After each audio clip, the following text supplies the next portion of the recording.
이 시리즈 네 번째 시간 믿음을 끌어올리라 라는 제목으로 하나님의 말씀 같이 나누겠습니다. 2025년을 시작하면서 저와 여러분들 뿐만이 아니라 아마 모든 그리스도인들이 공통적으로 동일하게 가졌던 기도 제목과 목표가 있어요. 그게 뭐냐면 굳센 믿음 갖기, 믿음으로 살기, 우리의 믿음 흔들리지 않기. 이렇게 믿음과 관련된 결단이 분명히 있었을 거예요.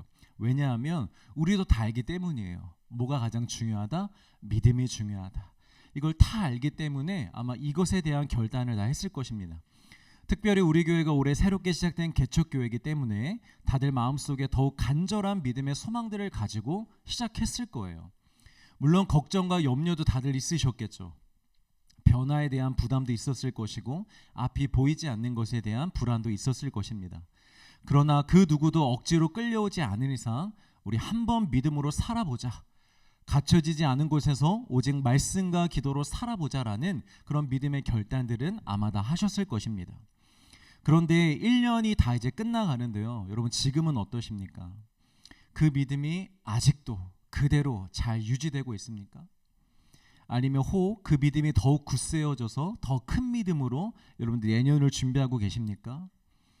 그게 아니라면 처음에 가졌던 믿음이 약해지거나 혹은 제자리에 머물러 있는 그런 정체기에 있지는 않으십니까? 이 교회가 마음에 들었느냐 안 들었느냐 지금 그런 이야기를 하는 것이 아닙니다. 교회 생활을 하면서 불편할 수 있고요, 아쉬움이 있을 수 있습니다. 그래서 이전의 공동체가 생각나고 그리울 수도 있다고 생각합니다. 그리고 그런 생각을 하는 것을 두고 믿음을 얘기할 수는 없습니다.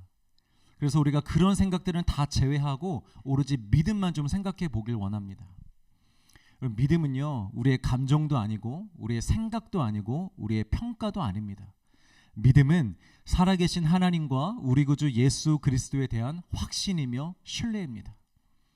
예수님이 나를 아시고 나를 붙잡고 계시며 나를 지키시고 사랑하시며 나를 인도하신다는 것을 확신하는 것, 그것을 신뢰하는 것.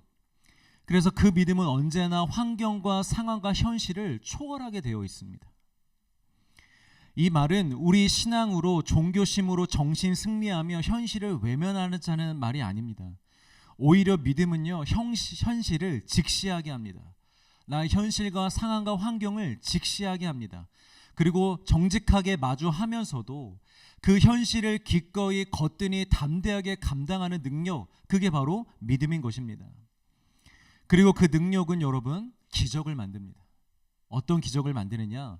보통의 사람들은 도저히 감사할 수 없는 상황인데요, 우리들은 감사할 수 있게 됩니다. 여러분 그게 기적입니다. 감사할 수 없는 상황에서 감사할 수 있는 거, 그게 바로 기적입니다. 또 보통의 사람들은 도저히 기뻐할 수 없는 상황에서 그리스도인들은, 하나님을 믿는 자들, 하나님을 신뢰하는 자들은 그 안에서 기뻐할 수 있습니다. 그 기쁨이 우리에게 기적이고 능력인 것입니다. 어떠한 상황에서도 감사하고 기뻐할 수 있는 것, 그것이 믿음의 능력인 줄 믿으시길 바랍니다. 자, 그리고 우리의 믿음의 능력은 단순히 우리의 감정에서만 끝나지 않습니다. 때로는 상황에 따라, 필요에 따라 그 능력이 우리의 상황을 바꾸기도 합니다. 또 사람을 바꾸기도 합니다. 내가 믿음으로 어떤 사람을 위해서 간절히 기도했을 때 그 사람에게 놀라운 변화가 일어날 수 있음을 믿으시길 바랍니다. 그리고 우리의 삶의 흐름 또한 여러분 바뀔 수 있습니다. 지금은 굉장히 안 좋은 분위기로 흘러가고 되지 않는 쪽으로 흘러가지만 믿음의 사람들이 그 믿음을 포기하지 않고 기도했을 때 그 흐름이 역전되고 반전될 수 있는 그런 은혜가 분명히 존재한다라는 것이죠. 여러분 이 기적을 믿으시길 바랍니다. 지금 시대에도 이런 기적은 가능합니다, 여러분. 왜냐? 하나님이 살아계시기 때문에, 하나님은 또 일하시는 분이기 때문에 가능하다라는 거죠. 그런데 현실과 상황에 막혀서 내가 평안하지 못하고 감사와 기쁨이 사라져버리고 두려움과 걱정과 염려로 가득하며 또 영적으로 아무것도 할 수 없는 무기력 상태가 되었다면 그것은 상황의 문제가 아니라 우리의 믿음의 문제라는 거예요. 복음서에 보면 예수님과 제자들의 사역을 위해 배를 타고 이동하던 중에 이 배가 풍랑을 만나게 됩니다. 그때 제자들은 두려움에 휩싸입니다. 그리고 잠을 주무시던 예수님을 흔들어 깨우죠. 그리고 나서 예수님께 혼이 납니다. 간만에 꿀잠을 자고 있는 예수님을 깨워서 혼난 것이 아니고요. 믿음이 없어서 혼이 납니다. 그런데 여러분 잘 생각해 보면요. 상황과 환경은 충분히 두려울 만했습니다. 지금 깊은 바다입니다. 땅도 아닙니다. 깊은 바다 위에 겨우 몇 사람 올라가 탈 수 있는 나룻배 타고 지금 움직이고 있는 거예요. 그런데 큰 배도 뒤집힐 만한 아주 큰 풍랑이 일고 있습니다. 그리고 이전에 이 풍랑 때문에 배가 전복되어서 죽었던 사람들이 많다라는 것도 잘 알고 있습니다. 왜냐? 제자들은 어부였잖아요. 어부였기 때문에, 대부분이 어부였기 때문에 그 상황에 대해서, 이 상황이 얼마나 무섭고 두려운 상황인지 누구보다 더 잘 알았어요. 여러분, 왜 과학자들이 보통의 사람들보다 이 자연재해로 인해서 지구가 종말할 것이라는 것에 대한 경각심이 더 크다고 합니다. 그리고 거기에 대해서 더 두려움을 많이 느끼죠. 왜 그렇습니까? 더 잘 아니까, 더 정확하게 아니까 느끼는 거예요. 아, 지구가 이제 곧 끝날 거야. 이제 곧 멸망할 거야. 마찬가지입니다, 여러분. 제자들이 어부 출신들이 많기 때문에 누구보다 이 풍랑이 무섭다라는 걸 잘 알고 있는 거예요. 그런데 예수님이 그들이 두려워하는 것을 지적하시며 그 상황이 문제가 아니라 너희들의 믿음이 문제라고 하십니다. 그럼 여기서 예수님이 말씀하시고 예수님이 원하셨던 믿음이 무엇이었을까요? 상황을 뛰어넘는 신뢰입니다. 폭풍이 몰아쳐도, 배가 당장 뒤집힐 것 같아도, 그래서 지금 당장 내가 죽을 것 같아도 지금 이 배에 타고 계신 분이 누구신가? 누가 우리와 함께하고 계신가를 알았다면, 또한 보았다면, 아, 예수님이 계신데 우리가 어떻게 되겠어? 이렇게 끝나지 않을 거야 라는 그 신뢰, 그 확신을 갖기를 원하셨던 거였어요. 풍랑을 보는 것이 아니라 그 배에 함께하고 계시는 예수님을 보기를 원하셨던 거예요. 여러분, 하나님의 아들 메시아가 온 인류를 구원하러 이 땅에 내려오셨는데 배에서 주무시다가 풍랑을 만나 바다에 빠져 죽으시는 게 여러분 말이 되는 일입니까? 말이 안 되잖아요. 풍랑을 두려워하지 않는 것보다 예수님이 이렇게 죽으시는 게 더 말이 안 되는 거예요. 그래서 두려워하지 않을 수 있는 거예요, 여러분. 그게 신뢰이고 그게 믿음입니다. 예수님이 저와 여러분들을 위해 십자가에 달려 죽으셨는데, 모든 것을 내어주셨는데, 여러분 우리 영혼이 망할 수 있을까요? 예수님이 우리를 버리실까요? 조금 잘못했다고, 조금 못 살았다고, 조금 대들었다고, 조금 불순종했다고 그런 우리를 예수님 버리실까요? 항상 기뻐하고 범사에 감사하는 거 여러분 말도 안 돼 보이죠? 그런데 예수님이 우리를 버리시는 게 더 말이 안 되는 거예요. 예수님이 우리를 포기하시는 게 더 말이 안 되는 거예요. 그래서 우리가 항상 기뻐할 수 있는 거예요, 여러분. 더 말이 안 되는 게 가능하니까. 더 말이 안 되는 사랑을 주님이 우리에게 주고 계시니까. 우리가 느끼는 말도 안 되는 모든 상황들이 여러분 가능한 것입니다. 믿으시길 바라고, 그게 믿음입니다, 여러분. 그리고 만약에 그 배에 예수님이 타지 않으셨었다면, 제자들끼리 있는데 풍랑을 만난 것이었다면 예수님이 혼나지 않으셨을 거예요. 그냥 한번 웃고 넘어가셨을 거예요. 핵심은 무엇이냐? 그 배에 지금 예수님이 타고 계시다라는 거죠. 자, 여러분 이 핵심을 이해하시겠습니까?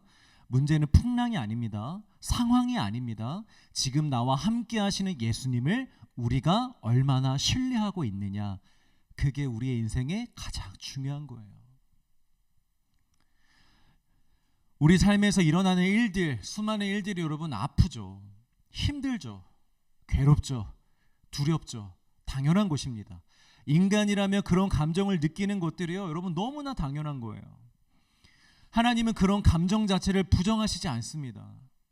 또 죄라고도 말씀하시는 게 아니에요. 그러나 그 배에 예수님이 함께 타고 계셨던 것처럼 지금 우리 인생에, 우리의 심령 가운데에 예수님과 예수의 영, 성령 하나님이 함께하고 계시다라는 것, 그것을 알면서도, 그분이 어떤 분이신지 알고 믿는다고 하면서도 여전히 두려워하고 걱정하고 원망하고 좌절하고 있다면 상황이 문제가 아니라, 문제가 우리의 믿음이 문제라는 것입니다. 여러분 1년 동안 아마 다들 많은 풍랑들을 만나셨을 거예요. 전혀 예상하지 못했던 일들을 만나서 당황하신 분들도 계실 것이고, 또 예상은 됐지만 막상 겪어보니 생각보다 너무 힘드네 하는 상황도 겪으신 분도 계실 것이고, 또 오랫동안 해결되지 않는 상황에 지치신 분들도 계실 것입니다. 우리도 사람이기에 당황하고 힘들어하고 지칠 수 있습니다. 그러나 살아계신 예수님이 함께하고 계시기에 우리에게 요구되는 것은 지금 내가 가지고 있는 이 감정에 대한 이유가 아니라 그럼에도 불구하고 감사하며 기쁘다는 믿음의 고백입니다. 1년을 마무리하면서 예수님은 우리가 올 한 해 얼마나 힘들었는지 한번 얘기 한번 들어볼까? 라고 이렇게 묻지 않으세요. 그 힘든 상황 예수님 다 알고 계세요. 그런데 우리에게 뭘 물어보시느냐? 너 그런 상황 속에서 얼마나 믿음으로 살았느냐를 물어보세요. 여러분. 우리의 변명과 이유를 물으시는 게 아니고요. 그런 상황에서도 믿음으로 살았는지를 물으신다라는 거예요. 그리고 이 질문은 연말에만 물으시는 게 아니라 이 세상이 끝날 때, 우리가 마지막 날에 주님 앞에 서게 되었을 때도 예수님은 이것을 물어보실 것입니다. 왜 이렇게 살아왔는지 그 이유를 물어보시는 게 아니라 믿음으로 산 것이 무엇이 있는지를 정산하실 거라는 거죠. 여러분, 달란트 비유를 절대 잊지 마시길 바랍니다. 변명은 통하지 않습니다. 그 어떠한 변명과 이유를 할지라도 주인에게 그 변명이 통하지 않는다라는 거예요. 주인을 신뢰하지 않았다면, 그래서 믿음으로 살지 못했다면 그에 따른 심판을 받을 뿐입니다. 여러분, 예수님이 우리를 공감하지 못하시고 우리의 연약함을 모른 척 하시는 거 아니냐고 이런 생각은 추호도 하지 마십시오. 우리의 고통을 아시고 연약함을 아시기 때문에 이 땅에 내려오셨고 인간의 손에 죽으신 것입니다. 누구보다 우리를 공감하시기에, 누구보다 우리의 형편과 상황을 잘 알고 계시기 때문에 십자가 달려 죽으신 것입니다. 그리고 이제 더 이상 그 어떠한 상황에서도 어떠한 형편에서도 그것을 핑계하지 못하도록, 이유되지 못하도록 아예 우리 안에 들어오신 거예요. 함께 사시도록, 예수님이 우리의 삶을 주관하시도록, 인도하시도록 우리 안에 들어오신 것입니다. 그런데도 여전히 여러분 이유를 찾으시겠습니까? 변명을 찾으시겠습니까? 자, 우리의 상황을 보지 말고, 형편을 보지 말고, 핑계거리를 찾지 말고 우리 믿음을 보기를 간절히 소망합니다. 우리의 믿음을 일으켜 세울 수 있기를 간절히 소망합니다. 1년 동안 믿음으로 살아왔는지, 혹은 믿음이 떨어지지는 않았는지, 믿음은 한 번만 얻으면 되는 자격증이 아닙니다. 여러분, 믿음은 상태입니다. 그래서 관리하지 않으면, 집중하지 않으면, 방심하면 얼마든지 믿음은 떨어집니다. 사라지기도 합니다. 여러분, 목사가 뭐 대단한 게 아니에요. 목사도 어떤 상황에 한 번 시험에 들면 믿음이 한도 끝도 없이 밑으로 내려갑니다. 주일학교 1학년 아이만도 못한 믿음까지도 내려갈 수 있습니다. 직분, 사람이 중요한 게 아닙니다. 여러분. 믿음은 상태이기 때문에 관리하지 않으면, 붙잡지 않으면 떨어질 수 있다라는 거예요. 오늘 본문을 한번 볼까요? 예수님이 잡히시기 전에 마지막 만찬의 자리입니다. 예수님이 이제 곧 죽으러 가시는데 제자들은 마지막까지 뭘 논쟁하냐면, 누가 더 큰 제자입니까? 누가 더 위대한 제자입니까? 이걸 가지고 지금 논쟁을 하고 있습니다. 참 아이러니죠. 예수님은 더 낮은 곳으로 내려가려고 하시는데 제자들은 더 높은 곳으로 올라가겠다고 지금 서로 싸우고 있습니다. 오늘날 교회에서 벌어지는 논쟁들이 대부분 이런 논쟁이라는 생각이 듭니다. 예수님은 영원한 나라와 영원한 생명과 그리고 영원한 영광에 대해서 우리에게 말씀하시고 이야기하시는데, 사람들은 고작 자리와 역할, 인정과 비교, 누가 더 중요한 사람이냐, 누구의 의견을 더 많이 들어줄 것이냐, 반영될 것이냐, 이런 것들로 싸우죠. 개인의 삶도 마찬가지입니다. 예수님이 인도하시는 목표와 방향과는 전혀 상관없는 비본질적인 문제로 내가 예수님을 믿겠네 말겠네, 이 일을 하겠네 안 하겠네, 내가 살겠네 죽겠네, 비본질적인 문제로 그렇게 우리는 씨름하고 있다라는 거예요. 전혀 중요하지 않은 엉뚱한 일로 시간을 낭비하면서 믿음의 성장을 지체할 때가 얼마나 많은지요. 근데 여러분, 지금 이 장면을 보십시오. 예수님과 지금 십자가를 지시러 가시겠다라고 마지막 만찬 자리를 하고 계시는 예수님과 그 옆에서 누가 더 큽니까? 라고 싸우고 있는 이 제자들의 모습을 함께 보십시오. 얼마나 부끄러운 모습입니까? 얼마나 한심스러운 모습입니까? 이게 바로 우리의 모습인 줄을 인정하고 회개할 수 있기를 간절히 소망합니다. 그리고 돌이켜서 이제는 더 이상 예수님과의 관계에서 이런 논쟁을 하지 않을 수 있다면, 끊어낼 수 있다면 여러분 참 잘한 것입니다. 그것이 정말 멋진 것입니다. 나는 아니에요, 난 그런 걸로 논쟁하지 않아요 라고 억지 부르면서 인정하지 못하는 것보다 지금 부끄럽지만 이것을 인정하고 이제는 더 이상 이런 논쟁을 하지 않는 것, 그게 더 멋있는 것입니다. 그런 사람들이시기를 주의 이름으로 축복합니다. 자, 그리고 예수님은 그런 제자들을 포기하지 않으십니다. 우리 말씀 한번 같이 읽어볼게요. 28절에서 30절. 자, 시작. 너희는 나의 모든 시험 중에 항상 나와 함께한 자들인즉 내 아버지께서 나라를 내게 맡기신 것 같이 나도 너희에게 맡겨 너희로 내 나라에 있어 내 상에서 먹고 마시며 또는 보좌에 앉아 이스라엘 12지파를 다스리게 하려 하노라. 자, 칭찬보다는 책망을 받을 것이 더 많던 그들이었지만 예수님은 앞으로 그들을 하나님의 나라를 그들에게 맡기시려고 합니다. 그리고 12지파를 다스리는 지도자들로 세우시려고 합니다. 그런데 여기에는 이유가 있습니다. 너희는 나의 모든 시험 중에 항상 나와 함께한 자들인지. 이래나 저래나 엉뚱하고 잘 알아듣지도 못하고 또 때로는 믿음 없는 모습을 수없이 보였음에도 불구하고 이러나 저러나 3년 동안 예수님의 곁을 떠나지 않은 사람들이라는 거예요. 예수님 지금 그 제자들의 그 떠나지 않는 모습을 그들의 믿음으로 인정해 주고 있으신 겁니다. 여러분 3년이라는 시간이요, 아무리 예수님과 함께 해도 분명 제자들에게는 힘든 시간이었을 거예요. 기적과 예수님이 행하시는 기적과 능력은 너무 신비롭지만 너무 막 은혜가 되지만 어쨌든 형편이 조금 더 나아지고 있지 않아요.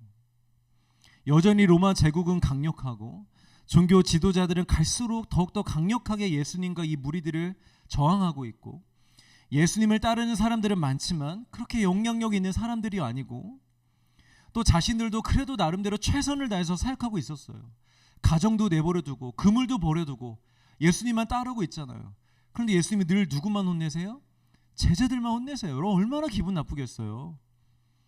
가장 옆에서 도와주고 있는 사람이 누군데, 가장 열심히 사역하고 있는 사람이 누군데 왜 예수님이 자꾸 우리만 혼내? 아 열받아. 할 수 있잖아요. 충분히.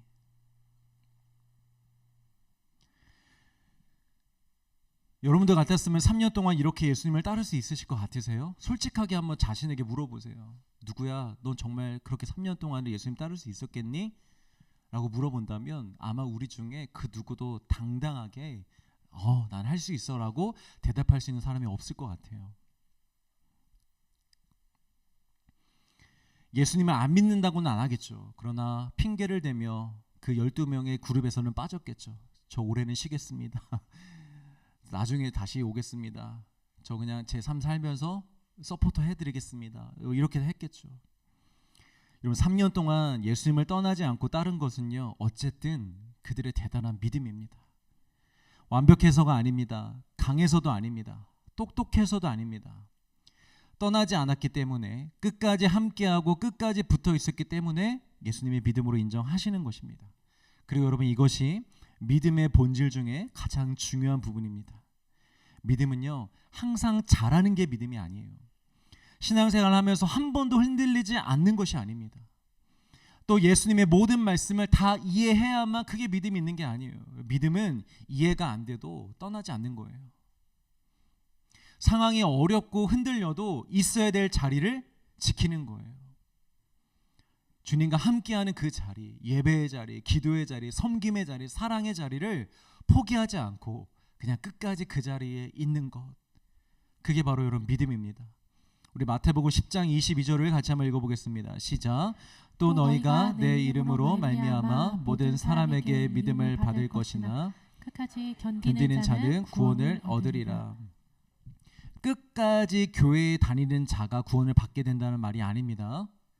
어떤 어려운 상황에서도 예수님의 말씀과 예수님의 약속에 대한 신뢰와 믿음이 떨어지지 않고 끝까지 말씀을 떠나지 않은 사람, 끝까지 믿음으로 말씀으로 이 세상을 살아온 사람들, 그 사람들만이 구원을 받게 된다라는 거예요. 여러분, 우리가 교회는 다녀도요, 마음으로 얼마든지 예수님을 떠날 수 있습니다. 리더를 해도 예수님을 떠날 수 있고, 목회를 해도, 목사가 되어도 예수님을 떠날 수 있습니다. 겉으로 드러나는 행위는 중요하지 않습니다. 마음이 중요합니다, 여러분. 교회는 다니지만, 목사도 있고 리더도 하고 직분도 받았지만 말씀대로 살지 않고 자기의 생각과 욕심을 따라 세상 사람들과 똑같이 살아가는 거예요. 그게 바로 예수님을 떠난 거예요. 사랑하는 성도 여러분, 예수님을 떠나지 마시길 바랍니다. 말씀을 놓지 마시길 바랍니다. 예수님의 말씀을 꼭 붙잡고 살아가시길 바랍니다. 그런데 지금까지는 잘해왔지만 그들을 기다리고 있는 마지막 관문이 있었습니다. 예수님이 실제로 이제 잡혀가시는 상황이죠. 지금까지와는 비교가 되지 않을 만큼 어려운 상황임에는 틀림없습니다. 그리고 예수님도 이미 이 상황을 알고 계십니다. 제자들이 그때가 되면 다 떠나갈 거라는 걸. 그럼에도 예수님은 베드로를 위해 이렇게 기도하셨다고 합니다. 22장 32절입니다. 시작. 그러나 내가 너를 위하여 내 믿음이 떨어지지 않기를 기도하였노니 너는 돌이킨 후에 내 형제를 굳게 하라. 예수님은 하나님께 기도하실 때, 하나님, 베드로 아시죠? 베드로가 넘어지지 않게 해주세요. 날 떠나지 않게 해주세요. 날 부인하지 않게 해주세요 라고 기도하지 않으셨어요. 이렇게 기도하셨어요. 믿음이 떨어지지 않게 해달라고. 제자들이 3년 동안은 예수님 옆에 잘 붙어 있었지만 예수님이 붙잡히시는 그 순간에 놀라서 도망가고 가까이 오지 못할 것이라는 것은 이해하시고 잘 알고 계셨습니다. 이게 도망가는 제자들의 모습을 당연하게 여기셨다라는 게 아니에요. 그걸 정당화하셨다라는 게 아니에요. 그러나 그 상황에서도 떠나지 않을 정도의 믿음이 없다라는 것은 알고 계셨다라는 거예요. 그 정도의 믿음은 얘네들이 아직 아니야. 떠나갈 거야. 라는 걸 알고 계셨다라는 거죠. 여러분, 성경에서 그런 말이 있습니다. 사람마다 믿음의 분량이 다르다. 그런데 이게요, 꼭 사람과 사람 사이에서만 성립되는 건 아니에요. 한 사람만 놓고 봐도 믿음이 달릴 수 있습니다. 시기와 상황에 따라서. 예를 들어 볼까요? 아브라함이 처음에 가나안 땅에 들어갔을 때 그 땅에 기근이 들어 애굽으로 이동하고 거기서 아내 사라를 누이라고 속였죠. 분명히 믿음의 행동이 아니었거든요. 근데 하나님은 아브라함을 한 번도 혼내시지 않았어요. 이걸로 질책하시지 않으셨어요. 징계도 내리시지 않았어요. 오히려 그곳에서 재물을 얻어 다시 가나안 땅에 돌아오게 하셨어요. 이유가 뭘까요? 그때에는 아브라함에게 그럴 만한 믿음이 없다라는 걸 하나님이 알고 계셨어요. 그러니까 믿음이 없는데 그걸 요구하시겠어요? 하나님 그러신 분 아니에요, 여러분. 그런데 중간에 수년이 좀 지나고 나서 하나님을 충분히 경험하고 했음에도 불구하고 하갈을 통해서 이스마엘을 낳았을 때는 그때는 하나님이 책망하십니다. 직접적인 책망은 하지 않으셨지만 차라리 말로 하셨으면 더 좋았을걸. 말보다는 징계로 그 아브라함에게 믿음의 훈련을 시키십니다. 가족 간의 갈등이 생기게 되고 그래도 귀한 아들인 이스마엘을 내쫓게 되죠. 행동이 잘못되었음을 가르쳐 주신 거예요. 왜냐? 그때는 그럴 만한 믿음의 분량이 되었음에도 그 믿음으로 행하지 않았기 때문에. 자, 그리고 25년 뒤에 이삭을 바치라는 명령을 하시는데 왜 이런 말도 안 되는 명령을 하셨을까요? 그때는 그 명령에도 순종할 만한 믿음이 있었다는 것을 알고 계셨기 때문입니다. 그래서 요구하셨던 거예요. 너 그 믿음 있는 거 내가 다 알고 있어. 우리 너 한번 확인해봐. 네가 잘 모르는 것 같아. 네 안에 어떤 믿음이 있는지 한번 너의 눈으로 확인해보자. 너 이거 할 수 있니? 라고 물어보신 것입니다. 예수님은 당신이 잡히실 때 제자들이 꼭 옆에 있어 주기를 원하시지 않으셨어요. 예수님을 변호해 주거나 같이 끌려가거나 이런 것을 기대하지 않았습니다. 그들의 믿음이 거기까지가 아니었기 때문에. 그럼 여기서 베드로의 믿음이 떨어지지 않도록 하신 기도는 대체 무슨 기도일까요?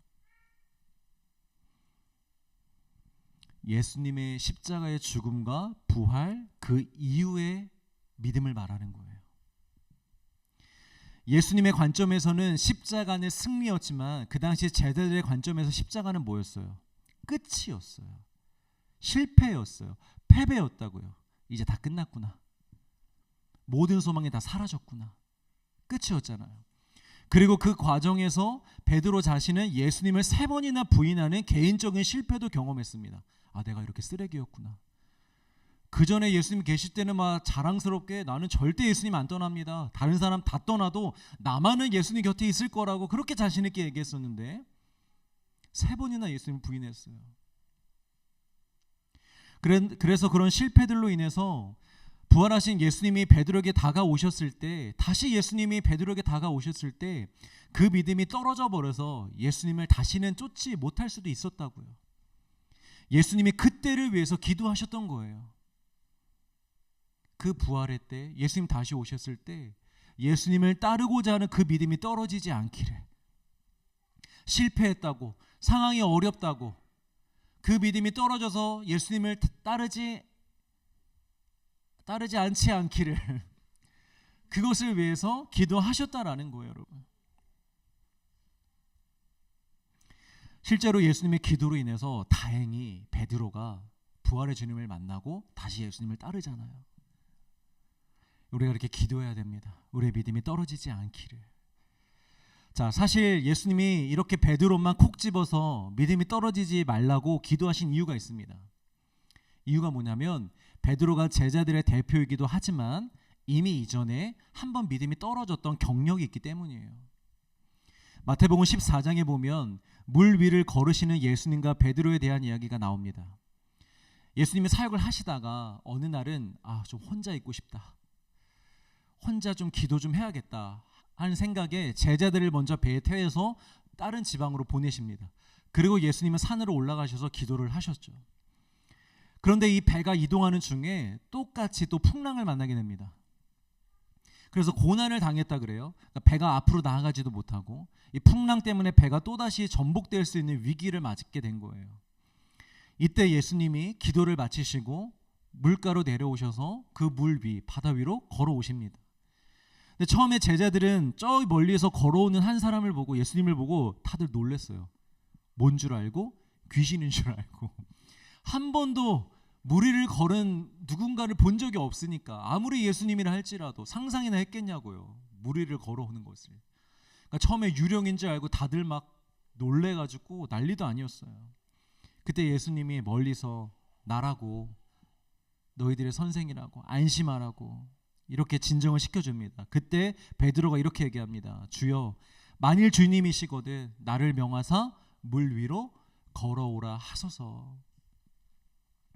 이게 보통 어떤 다른 설교자분들께서는 베드로의 어떤 이렇게 이런 성격에 대해서 이야기하시는데 저는 이게 믿음이라고 생각해요. 다른 제자들은 여전히 배 안에서 두려워하며 긴가민가하고 있는데 그래도 베드로는 당신이 정말 예수님이라면 나로 하여금 물 위를 걷게 하실 수 있는 줄 내가 믿습니다. 내가 그것으로 확인하겠습니다. 나로 하여금 물 위로 걸어오라고 해보십시오. 저는 이거 믿음이라고 생각합니다. 그래서 요청했던 것 같아요. 그래서 예수님이 오라라고 하시자 베드로가 정말 그 배에서 내립니다. 여러분, 이거 쉽지 않은 겁니다. 엄청난 믿음의 행동입니다. 지금 막 파도가 치고 있고 바람이 거센 상황, 자칫 잘못하면 바다에 빠져 죽을 수도 있는 상황입니다. 그런데 그 바다 위에 그냥 맨몸으로 구조조끼도 입지 않은 상황에서 내려갈 수 있다고요? 이건 용기가 아니라 믿음인 거예요. 어떤 용기 있는 사람도 그렇게 못합니다, 여러분. 믿음이 있기 때문에 한 것이죠. 그런데 중요한 것은 그 믿음이 오래 갔으면 좋았을 걸. 예수님 앞에까지 갈 정도로, 예수님 손을 잡을 때까지 그 믿음이 유지됐으면 너무 좋았을 걸. 그 믿음이 오래 가지 못합니다. 배에서 내려서 한두 발 걸어갈 때까지는 예수님이 맞구나 하면서 잘 걸어가고 있었어요. 그런데 보니 옆에서 바람이 계속 불고 있고 파도가 막 넘실넘실 거리고 있고, 그걸 보는 순간 마음에 의심이 들기 시작합니다. 나 빠지면 어떡하지? 나 잘못되면 어떡하지? 저분이 예수님이야 아니야 이런 의심은 아니었을 거예요.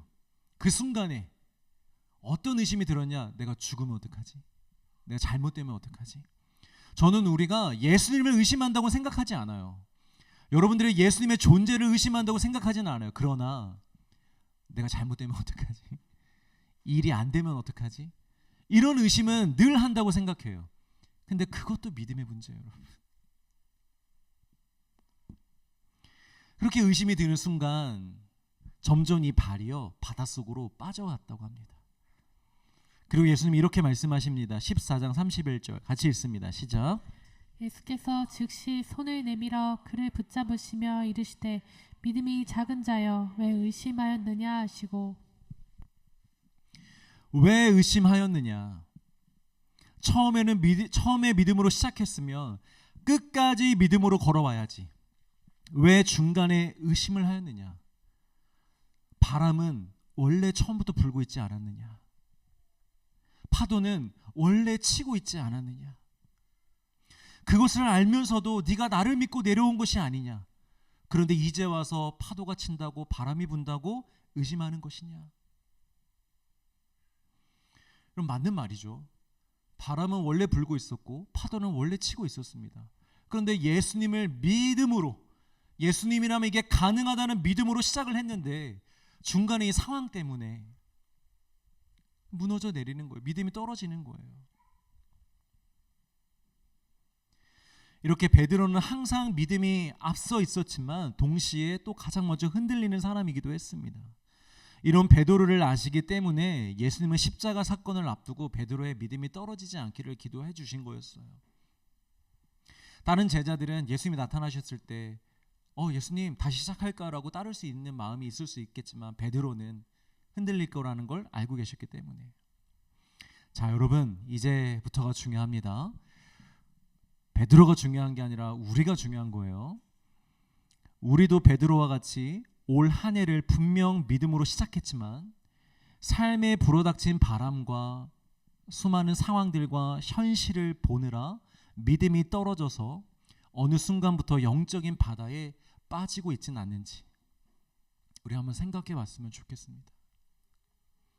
예수님은 여전히 그 앞에 계신데 주변에 일어나는 상황들과 어떤 일들 때문에 우리의 믿음이, 우리의 신앙이 점점 수렁에 빠지고 있지는 않는지, 꼭 올 한 해가 아니어도요, 이전에 내가 어느 순간 대단한 믿음을 가지고 예수님만을 따라 살기로, 예수님만을 쫓아가기로 결단하고 그렇게 삶도 살아본 적도 있는데 어느 순간 허우적대며 겨우 버티고만 있지는 않습니까?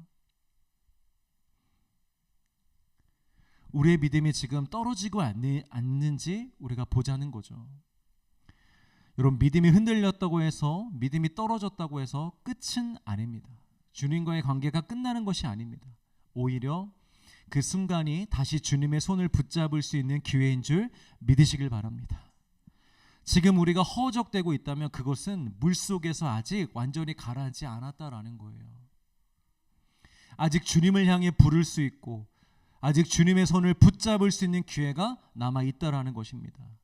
베드로를 보세요. 물에 빠지면서 나를 구원해달라고 소리를 지르자 예수님이 넌 여기까지 바이바이 이러지 않으시잖아요. 그 상황에서 이렇게 빠져가는 베드로를 보시면서 너 왜 의심했어? 의심할 거야 안 할 거야? 안 할 거면 내가 잡아주고 애기 다루듯이 그러지 않았다라는 거예요. 예수님 먼저 손 잡아주셨어요. 먼저 건져주셨어요. 배 위에 올리셨어요. 그 다음에 물으셨어요. 여러분, 소리 지르십시오. 예수님께 부르짖으십시오. 어떤 상황이든지 예수님은 여러분들의 손을 잡아주실 거예요. 그 수렁에서 먼저 건져주실 거예요. 그 다음에 우리에게 믿음을 가르쳐 주실 것입니다. 여러분, 이렇게 그냥 우리 가라앉지 않기를 간절히 소망합니다. 올 한 해 마무리가 뭐 매년 똑같지 뭐, 늘 힘들지 뭐, 난 믿음이 그렇게까지는 없어, 난 특별하지 않아, 내 삶, 내 상황은 내년에도 바뀌지 않을 거야, 이렇게 앞으로에 대한 그 어떤 소망과 기대 없이 우리 이렇게 끝내지 않길 바랍니다. 남은 3주 동안 부르짖는 3주가 되기를 간절히 소망합니다. 소망이 없고 무기력하고 믿음의 뜨거움이 없는 이 자리에서 주님 건져내어 주시옵소서.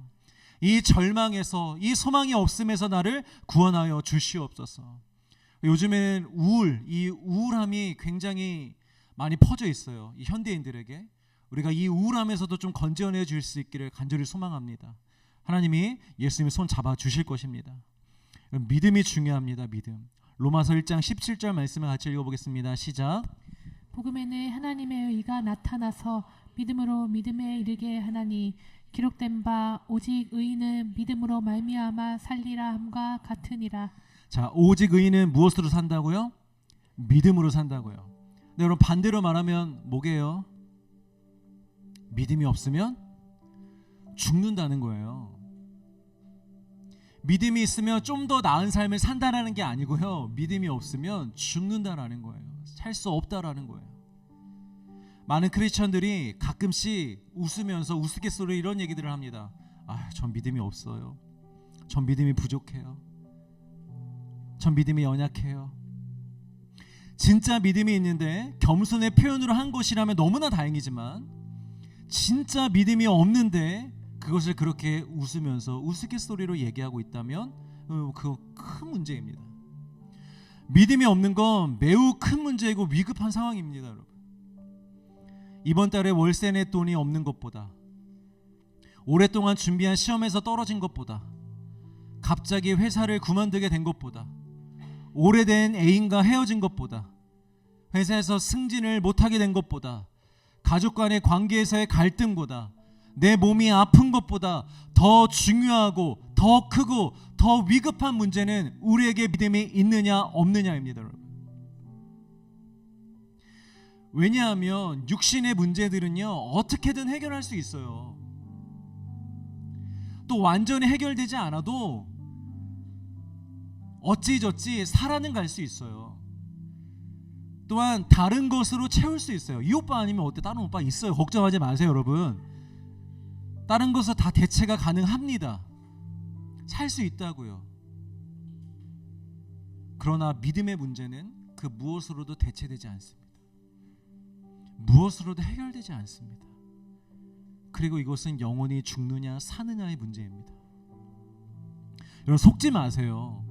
대단히 내가 믿음으로 안 살아도 숨도 쉬어지고 하루도 지나가고 큰일도 안 생기고 밥도 맛있고 일도 잘 되고 사람과의 관계도 다 괜찮은 것 같다고 이렇게 그냥 살한 것도 괜찮은 것 같다라는 그 느낌에 속지 마세요. 여러분. 노아 시대 때도요 사람들의 자신들이 멸망을 향해 가고 있었음에도 불구하고 그 100년이라는 시간 동안 아무 문제 없이 살았어요. 오히려 하나님이 그들을 건드리지도 않았어요. 성경이 뭐라고 말합니까? 시집가고 장가가고 먹고 마시고 놀 거 다 놀면서 재밌게 즐겁게 살았다라는 거예요. 100년 동안. 그리고 예수님 부활 이후에 복음 시대에도 사도들과 믿는 사람들은 다 핍박받고 고난당하고 가난 속에서 순교하며 죽어갔지만 종교 지도자들은 그때도 호의호식했어요.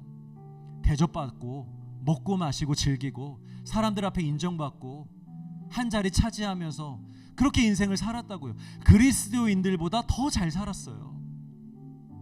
그러나 그들 모두는 다 멸망받을 사람들이었어요. 속고 있었던 거예요. 야, 이렇게도 살 수 있네. 이렇게도 사라지네. 이런 삶이 더 나은 삶이지. 저렇게 쟤들처럼 저렇게 사는 게 무슨 삶이야. 이런 걸 뭐라고 하냐면 영적인 착시 현상이라고 합니다. 그렇게 살아도 괜찮아 보이는, 문제 없어 보이는, 오히려 믿음으로 사는 사람들이 유별나 보이고 별로 의미도 없어 보이는 이런 착시 현상. 여러분 사소한 착시 현상은요 재밌어요. 그건 즐거운 거예요. 신기해요. 근데 여러분 도로 위에서 운전을 하는데 여러분 착시 현상을 겪는다고 생각해 보세요. 죽는 거잖아요. 분명히 낭떠러지인데 내가 잠깐 눈이 어떻게 돼가지고 저 길로 보였어. 가면 그냥 죽는 거예요. 여러분. 히말라야 이런 데 등산하는 사람 산악인들 땅인 줄 알고 밟았는데 땅이 아니야. 그냥 쌓인 눈이었어. 그럼 그냥 떨어져 죽는 거예요.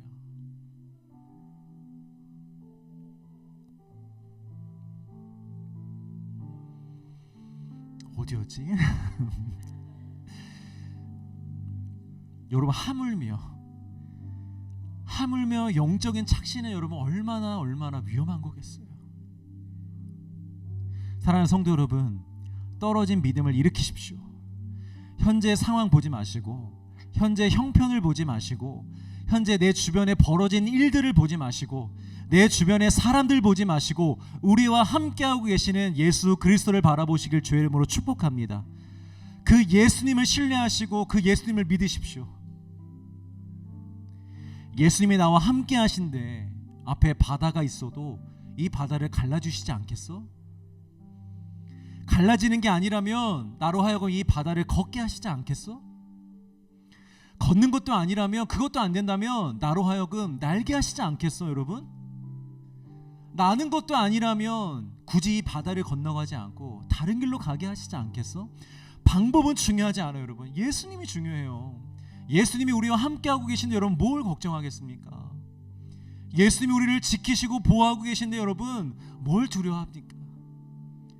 예수님 반드시 우리를 인도하실 것입니다. 생명으로, 행복으로, 기쁨으로, 감사가 넘치는 삶으로, 은혜가 넘치는 삶으로, 세상이 감당할 수 없는 삶으로 반드시 우리를 인도하실 것입니다. 그 하나님을, 그 예수님을 먼저 신뢰하시길 주의 이름으로 축복합니다. 마지막으로 이것만 하고 마칠게요. 여러분, 의인은 정말 믿음으로 사는 거예요. 우리의 삶은 우리의 믿음대로 됩니다. 여러분, 구원도 잘 보세요. 구원도 믿어야 받는 거예요. 가만히 있는다고 구원 받는 게 아닙니다 여러분. 우리가 자격과 조건이 없지만 예수님이 그런 우리를 위해 십자가를 죽으셨지만 그게 그냥 나한테 오는 게 아니라고요. 반드시 내가 믿을 때, 믿음이라는 통로를 통해서 내가 구원도 받는 거예요. 복과 은혜도 마찬가지입니다. 이 땅에서 받는 복과 은혜 또한 믿음이 있어야 받는 거예요. 믿음도 없는데, 예수님을 믿지도 않는데 하나님이 그냥 주시지 않으세요 여러분. 믿으셔야 돼요. 믿고 기도하시고 구하셔야 돼요. 구하라, 찾으라, 두드리라. 너희들이 얻지 못하면 구하지 않았잖아, 믿지 않았잖아. 그래서 내가 줄 수가 없는 거야. 그러나 지금부터 믿음으로 구해봐. 내가 너희들한테 안 줄 이유가 뭐가 있겠니? 너희들에게 도움이 되고 필요하다면 내가 무엇이든 부어줄 것이야. 우리 삶이요, 우리 믿음대로 됩니다. 믿으시길 바랍니다. 우리가 자꾸만 안 돼, 다쳤어, 저 문은 열리지 않을 거야, 바뀌지 않을 거야, 난 늘 똑같을 거야, 이러면 늘 똑같은 거예요. 우리 삶이 안 바뀝니다. 그러나 될 거야. 저 문이 지금은 굳게 닫힌 것 같지만 반드시 열릴 거야. 내 상황이 바뀔 거야. 역전될 거야. 하나님 바꾸어 주실 거야 라는 믿음이 있다면 바뀌게 될 줄 믿습니다. 그렇게 될 줄 믿습니다. 이거는 저의 말이 아니라 우리를 위하여 죽으신 예수 그리스도의 말씀입니다. 사랑하는 성도 여러분, 우리 믿읍시다. 예수님을 바라보고 예수님만을 바라보며 믿읍시다. 그리고 그 믿음으로 선포합시다.